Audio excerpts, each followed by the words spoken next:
You can now meet the ghosts of Lombardians past and hear them tell their own stories during the Tales and Tombstones Cemetery tour. Rae Slowik from the Lombard Historical Society joins us now to share more. Welcome. Thank you so much for having me. Yes, we love a good ghost story. They're always so much fun. Yeah. And this is, I was saying, one of my favorite things that we get to do all year round.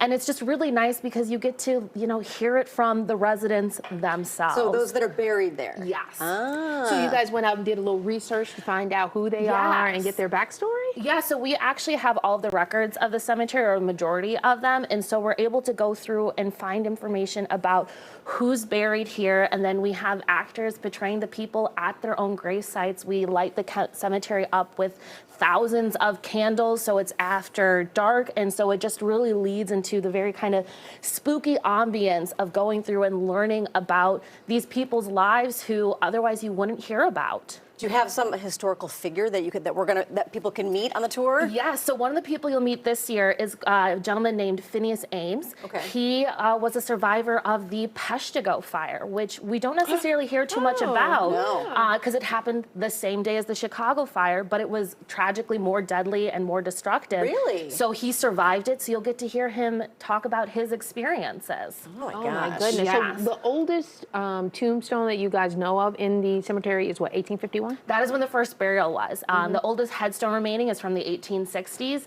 and it just shows the growth of a town. So much the Chicagoland area grew up around this time, and so it's a great way to kind of step back in time and see what Chicago and Chicagoland was like before it grew into the metropolis that we know and love today. What were some of the careers of some of the now residents there? Yeah, so we have a hello girl. So she was the first switchboard operator when Lombard gets a phone.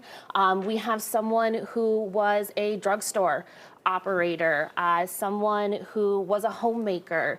We have someone who ran a dram shop before Prohibition, and which is a bar at the time. So it's a very variety amount of people that you'll get to meet. How do you make it so that it doesn't become this spectacle? You know what I mean? Because it is a resting place of people. Absolutely. One of the things, this isn't, no one's going to jump out at you.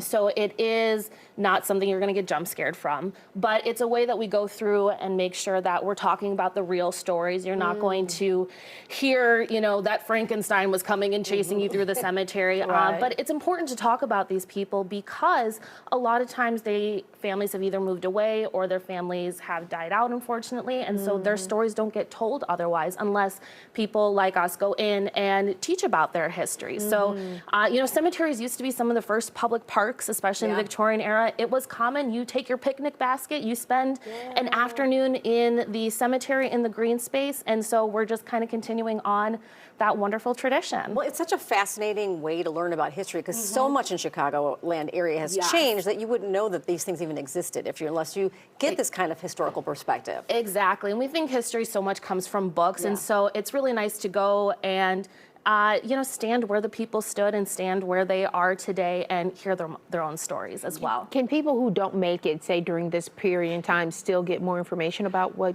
Absolutely. So we do events all throughout October. So if you go to our website, which is lombardhistory.org, you'll be able to see all the listings of things we have throughout the month, including at the end of the month, we do a daytime cemetery tour. So if you're worried about maybe the ground being uneven and wanting to see more details on the headstones, that's a fantastic way to come and visit the cemetery and hear some of the same stories.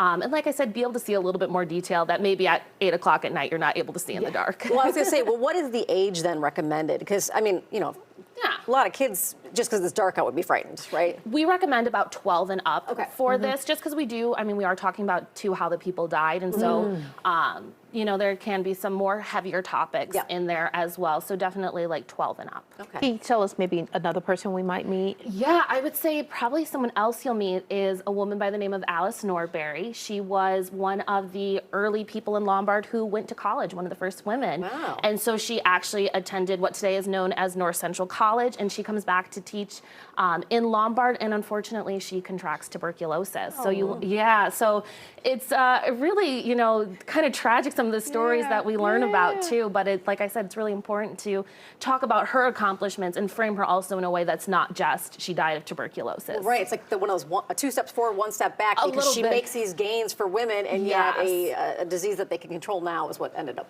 being her demise. Yeah. So it just goes to show you how times have changed. Yeah. Things that people passed away from in the past versus what people are dying of today. These days, right. Exactly. It's a great comparison. And I know I've had people who talk to me that were like, wow, I didn't realize life was like that, or they don't think about it. So it really is, it's a fun educational opportunity to see what life was like in a, you know, kind of fun, spooky setting. Is fantastic. Rae, thank you so much. Tales and Tombstones, it's this Friday and Saturday from 6 to 8 p.m.